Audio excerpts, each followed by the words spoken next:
Donc comment trouver une représentation paramétrique de la droite d'intersection de deux plans séquents?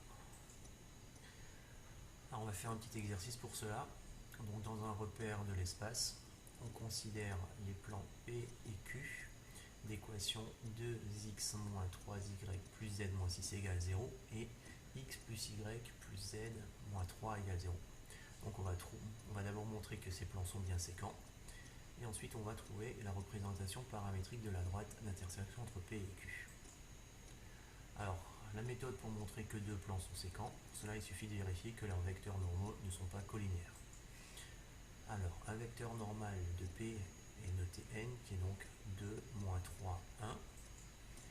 Alors, un vecteur normal de Q est n' de coordonnées 1, 1, 1. Et donc, les coordonnées ne sont pas proportionnelles. Donc n et n' ne sont pas collinéaires, d'où les plans P et Q sont séquents. Donc ça c'était la partie facile. Donc on va répondre à la question 2. Alors pour ça, pour trouver une représentation paramétrique de la droite, on va donc utiliser le système formé par les deux équations et on va rajouter une équation à partir avec le paramètre. Voilà.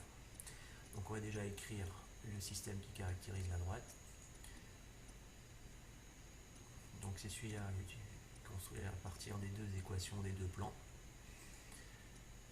Donc on va poser y égale t, mais avant cela on va vérifier que les coefficients avec x et les coefficients avec z ne sont pas proportionnels.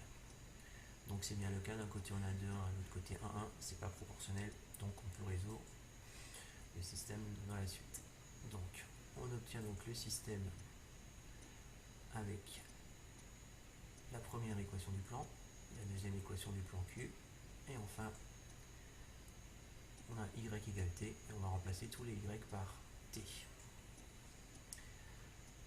Alors, on commence à résoudre le système, donc on reprend la première ligne moins la deuxième, donc ça fait 2x moins x qui fait x,